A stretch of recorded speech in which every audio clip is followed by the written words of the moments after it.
Bienvenue à ce numéro. Nous allons parler de comment empêcher les épreuves d'affaiblir notre foi. Tel est le titre de ce numéro. Comment empêcher les épreuves d'affaiblir notre foi. Le passage biblique, c'est dans Marc 16, le verset 7. Mais allez dire à ses disciples et à Pierre qu'il vous précède en Galilée. C'est là que vous le verrez, comme il vous l'a dit. Nous allons comprendre le mot ici, permettre. Parce que si on n'empêche pas, c'est que nous allons permettre aux épreuves d'affaiblir notre foi. Le mot permettre, c'est donner la liberté, le pouvoir de faire, de dire, autoriser, à faire usage d'une chose, tolérée.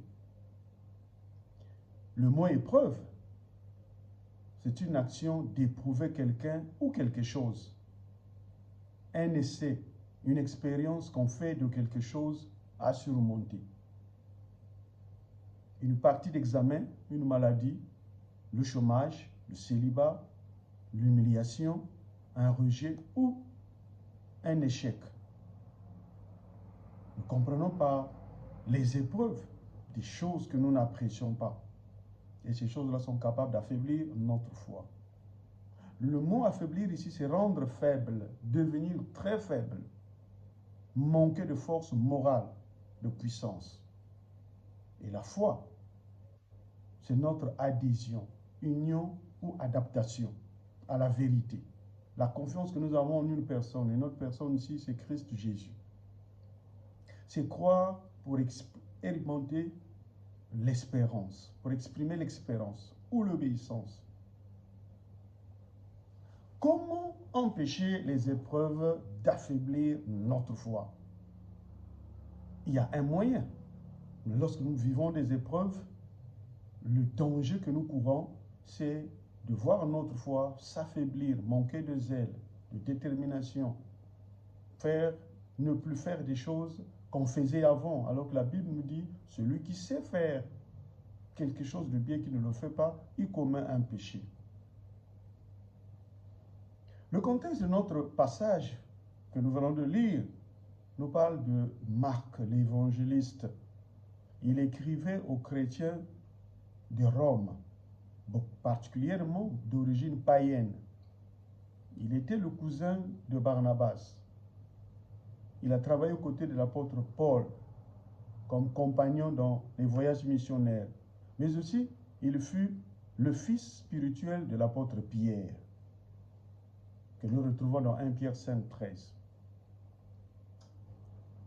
Son intention en écrivant aux chrétiens de Rome, c'était pour leur parler des œuvres que Jésus avait accomplies. Et le texte que nous venons de lire précise, après la résurrection du Christ, il envoya dire à ses frères de le précéder en Galilée. Le Seigneur avait changé son plan juste pour fortifier la foi de ses disciples.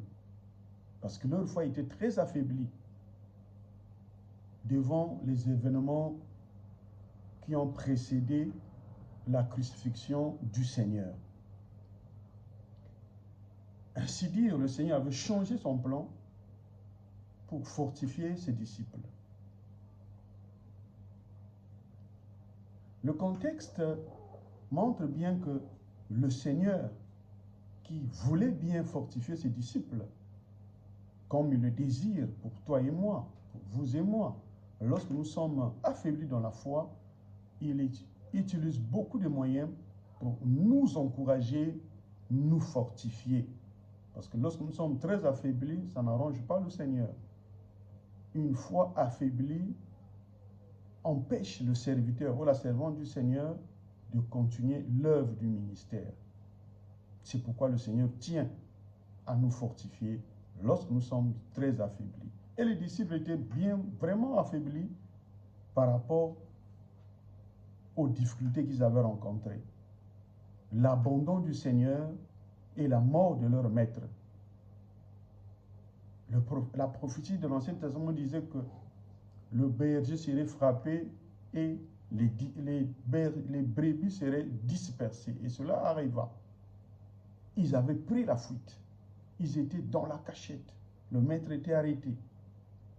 Et cette manière de vivre ces événements les avait beaucoup affaiblis. Se poser mille et une questions. Comment le Seigneur, comment est-ce qu'il est arrivé à mourir?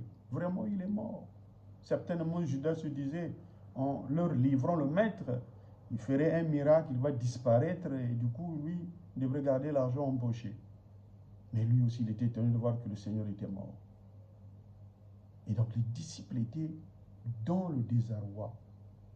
Ils étaient très affaiblis.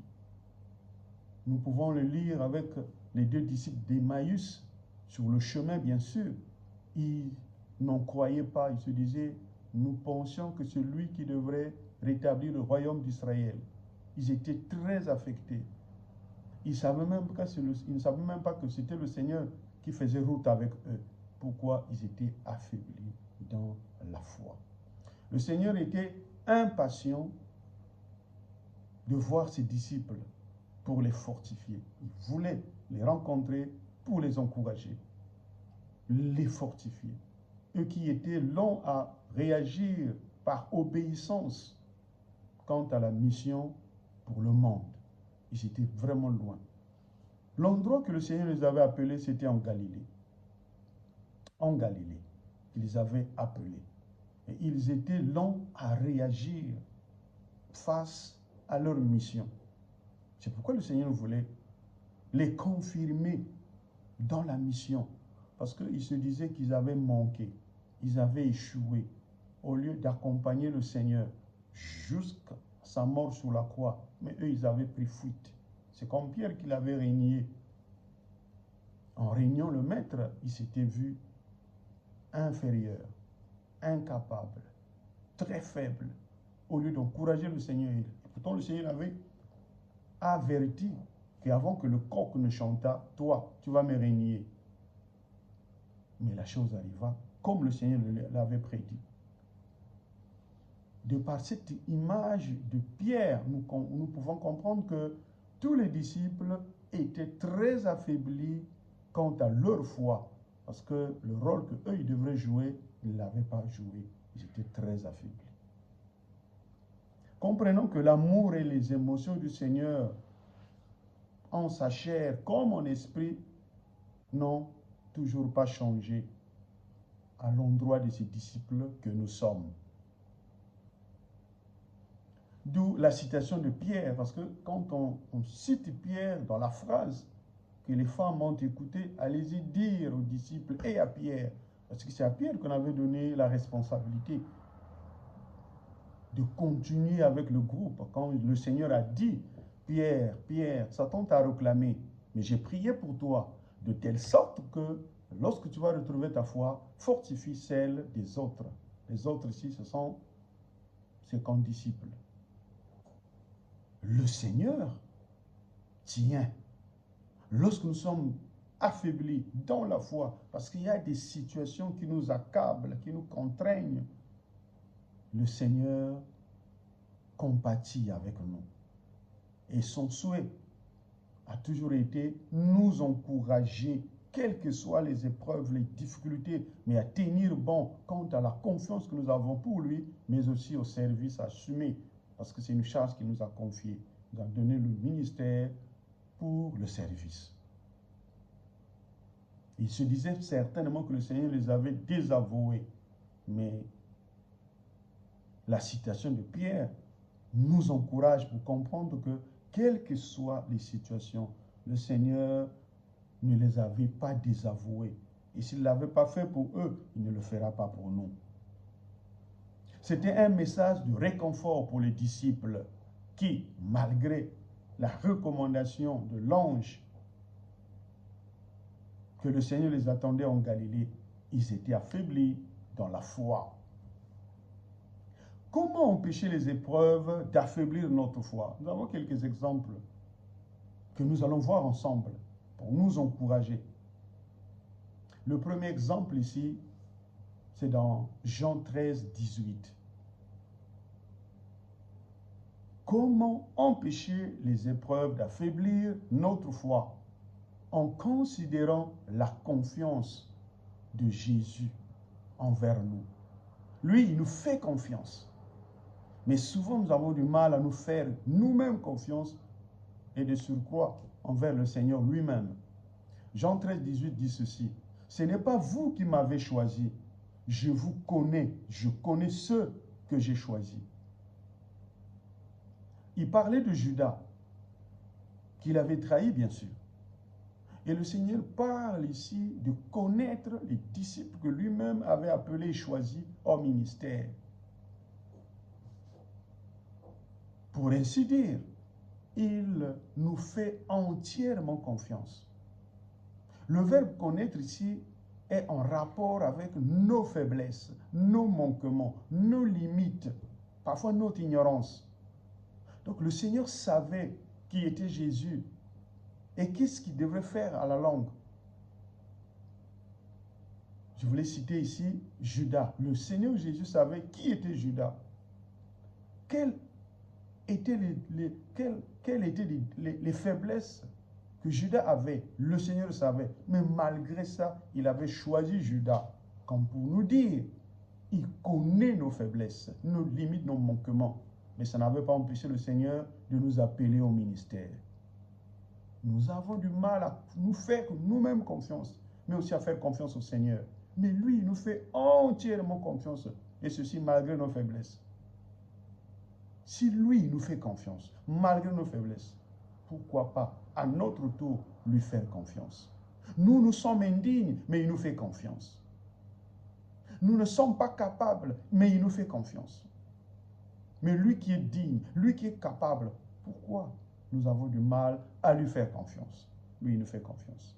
Considérons la confiance du Seigneur Jésus dans notre vie, dans notre ministère, dans nos familles.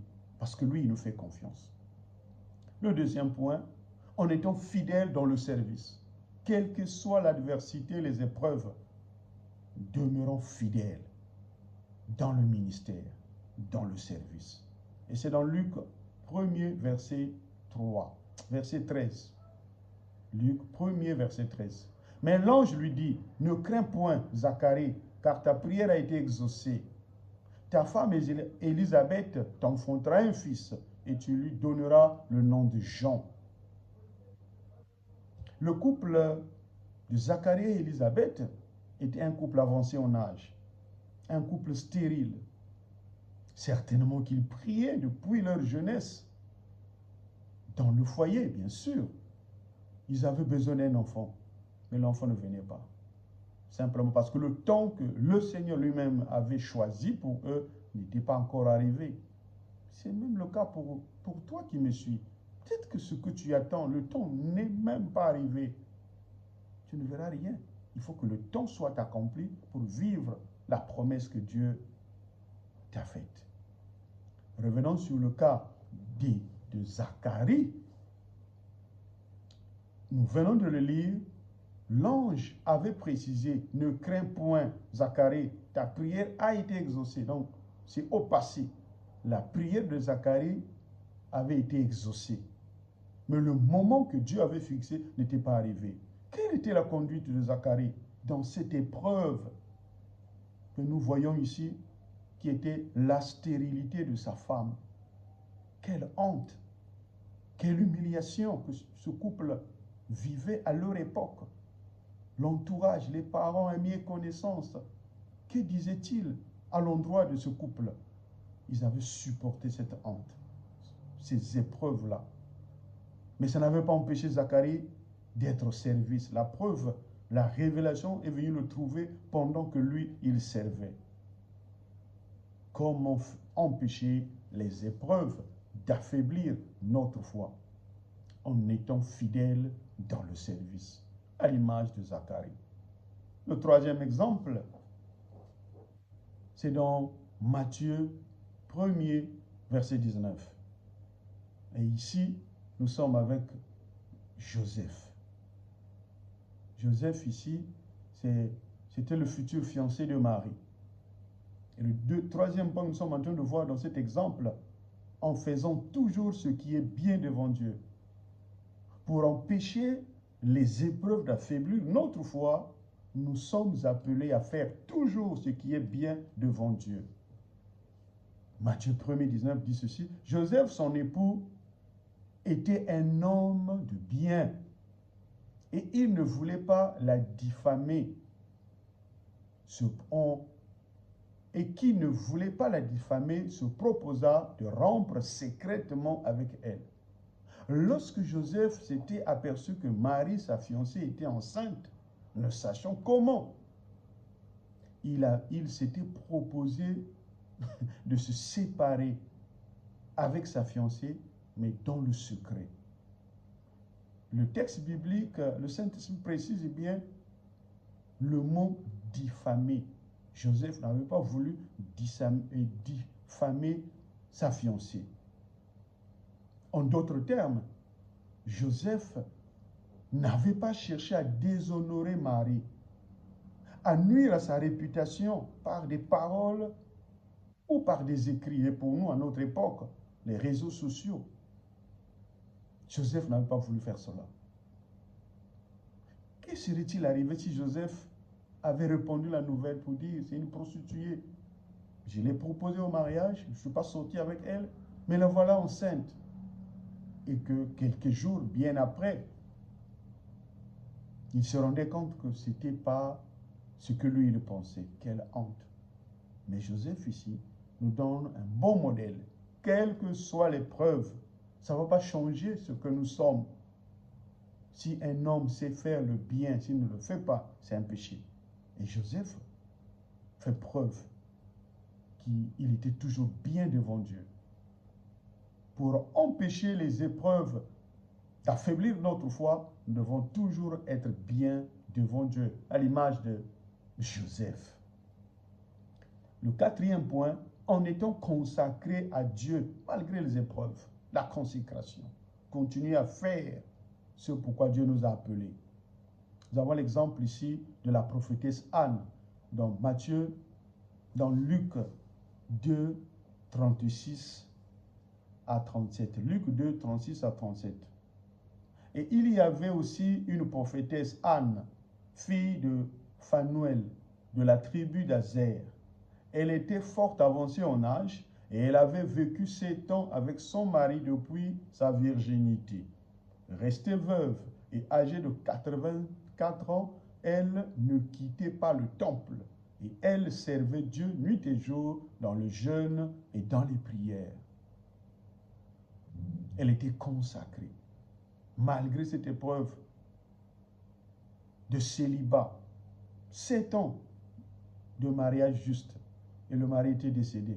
Et le reste du temps, on ne nous parle pas ici de l'âge quand elle s'était mariée. S'il y avait l'âge pour faire les mathématiques, vous comprenez, est-ce 50 ans, est-ce 35 ans, est-ce 40 ans, 45 ans? Mais ce qui est vrai, que tout ce temps qu'elle est restée dans le célibat, elle était au service. Nuit et jour au temple, dans les prières et dans les jeûnes. Quelle consécration! Quelle consécration, alors qu'on peut trouver des femmes, des servantes aujourd'hui qui, malgré leur état de veuvage, mais qui ne sont pas fidèles dans le service, qui ne sont pas consacrées. Mais Anne, elle était consacrée. Oui, Anne vraiment était consacrée. Le 5e point, en étant heureux dans les épreuves. Ah, ça, c'est pas facile en tant qu'humain. La chaleur est là, l'humiliation, la honte, le rejet, la souffrance, et se réjouir. Et cependant, l'apôtre Paul était heureux. C'est dans Philippiens 4, 11 à 13. Ce n'est pas en vue de mes besoins que je dis cela, car j'ai appris à être content dans l'état où je me trouve. Je sais vivre dans l'humiliation et je sais vivre dans l'abondance. En tout et partout, j'ai appris à être rassasié et avoir faim, et à être dans l'abondance et à être dans la disette. Paul avait appris à être content, c'est-à-dire satisfait, heureux dans l'état où il se trouvait. L'état où Dieu permettait que Paul puisse se retrouver, lui, il était heureux. C'est ça qui lui donnait le zèle, la détermination de poursuivre l'œuvre du ministère. Mais lorsqu'on est malheureux, lorsqu'on est triste, on n'a pas le courage, on n'aura pas le courage de continuer l'œuvre. Ainsi, pour permettre aux épreuves, pour empêcher les épreuves d'affaiblir notre foi, nous sommes appelés d'être heureux, d'être satisfaits. Et ceci, peu importe l'état dans lequel on se trouve. C'était le cas de l'apôtre Paul. Le sixième point, en servant avec humilité et larmes. Acte 20, 19, toujours l'apôtre Paul. Servant le Seigneur en toute humilité, avec larmes et au milieu des épreuves que me suscitaient les embûches des Juifs. Servir n'est pas facile. Mais ça ne veut pas dire que c'est impossible. C'est difficile, mais possible avec Dieu, avec son aide. Et Paul ici est un exemple pour nous encourager. Le ministère, à des moments, exige l'humilité, exige les larmes, des situations qui nous font pleurer, des situations humiliantes qui nous arrivent, on se pose la question, pourquoi ceci n'arrive qu'à moi? Nous ne sommes pas les premiers et nous ne serons pas les derniers. Les anciens dans la foi sont passés par là. La Bible, par les écrits de l'apôtre Paul, dit ceci, celui qui veut vivre pieusement en Christ, il sera persécuté. Et Jésus est passé par là. Le jour où le jeune homme riche est arrivé et on lui a dit d'aller vendre tout ce qu'il possédait, de prendre l'argent, de distribuer aux pauvres, ensuite de suivre Jésus, il était triste et il était parti. Pierre, reprenant la parole, a dit, mais pour nous qui avons tout quitté, quel est notre sort? Et le Seigneur leur avait répondu pour dire, il n'y a personne sur la terre, après avoir quitté terre, mère, frères, sœurs, ne reçoivent dans le siècle présent, père, mère, terre, frère, et dans le siècle à venir. Et le Seigneur ajouta, avec les persécutions. Donc les persécutions font partie de notre lot de bénédiction. Donc l'apôtre Paul, lui, il servait avec humilité et avec larmes, quelle que soit la situation. Humilié ou non, pleurant ou non, continuons à servir. Parce que si nous lâchons le ministère, notre foi prendra un coup. Et pour éviter cela, quelle que soit l'humiliation, bon nombre de serviteurs ont servi le Seigneur avec succès, mais en étant dans des conditions humiliantes, en pleurant l'œuvre du Seigneur avancer par leur ministère. Il n'y a qu'à voir l'histoire de l'Église. Plus l'Église était persécutée, plus elle s'accroissait. Que le Seigneur nous aide. Et enfin, le dernier point, en ayant une bonne vision des épreuves. Parce que le Seigneur voit les épreuves à sa manière. Nous, souvent, nous voyons les épreuves à nos yeux charnels. Et pourtant, la Bible dit que notre marche n'est pas par la vue, mais par la foi. Mais il arrive qu'on regarde les épreuves avec la vision humaine. Nous sommes appelés à avoir une bonne vision des épreuves. Regardez les épreuves comme le Seigneur lui-même les regarde, les considère. Jacques 1er, 2 à 3.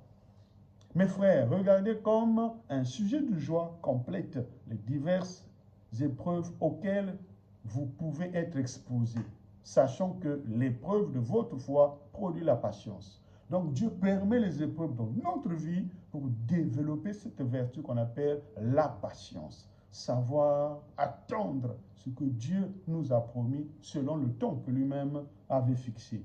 Et donc Jacques nous exhorte d'avoir la vision de Dieu, de considérer les épreuves comme un moyen que le Seigneur utilise pour nous bénir, pour nous faire escalader, pour nous amener à l'élévation. C'est ce que Jacques avait compris. C'est pourquoi il avait écrit aux frères de son époque pour les encourager de ne pas laisser les épreuves affaiblir leur foi au Seigneur. En résumé, Paul, malgré tout ce qu'il faisait, étant homme, a dit dans Philippiens 4, 13, « Je puis tout par celui qui me fortifie. » C'est ce point que nous venons de voir qui peuvent nous aider à ne pas laisser les épreuves, sinon à empêcher les épreuves d'affaiblir notre foi. Seul Dieu peut nous aider. Parce que lui, il est là pour nous fortifier, nous donner la force nécessaire pour que nous soyons capables de faire face à ces épreuves. Continuons notre vie comme si rien n'était, parce que le Seigneur est là pour nous alimenter en force. Voici ce qu'il faut faire. En résumé, des points que nous venons de voir. Le premier point, considérer dans notre vie la confiance du Seigneur. Lui, il nous fait confiance. À nous de nous faire confiance et de faire confiance au Seigneur. Le deuxième point, être fidèle dans notre service. Quelles que soient les épreuves, restons fidèles à Dieu. Le troisième, faire toujours ce qui est bien devant Dieu. Ce que nous savons qui est bien. Ce ne sont pas les épreuves qui viendront nous interdire de le faire. Continuons à le faire. Le quatrième point, être consacré à Dieu malgré les épreuves. Les épreuves ne peuvent pas nous empêcher d'être consacrés à Dieu. Le cinquième point, être heureux dans les épreuves, se réjouir dans les épreuves. La Bible dit que toute chose concourt au bien de ceux qui aiment Dieu, de ceux qui sont appelés selon ses desseins. Romains 8, 28. Donc nous sommes appelés à nous réjouir. Si le Seigneur a permis, il sait le pourquoi. Certainement c'est pour nous bénir, certainement c'est pour nous faire changer de niveau. C'est pourquoi nous devons être heureux, être satisfaits des épreuves. Parce que le Maître, il est là, il est au contrôle du tout. Le sixième point, servir avec humilité et larmes, quelles que soient les épreuves, qui favorisent, qui occasionnent l'humiliation dans notre vie, les pleurs dans notre vie, continuons à servir. Et enfin, le septième point, c'était avoir une bonne vision des épreuves. Voir les épreuves selon l'optique du Seigneur. C'est ça qui va nous aider à empêcher les épreuves d'affaiblir notre foi. Ça ne veut pas dire que ce sont ces points-là, il n'y a pas d'autres. Bien sûr, il y en a un bon nombre d'autres points qui peuvent nous aider. Mais pour ce numéro, nous n'avons sélectionné que ce point-là. Qui se reconnaît être très affaibli quant à sa foi? Toi qui m'as suivi, peut-être que tu t'es retrouvé. Ce que je peux te dire, c'est que le Seigneur désire vous fortifier, nous fortifier. Et ma prière, c'est que Dieu nous pardonne, qu'il pardonne notre lenteur dans l'obéissance à la parole de Dieu. Et enfin, que le Seigneur nous fortifie en adaptant son plan pour notre restauration. Vraiment que le Seigneur vous bénisse.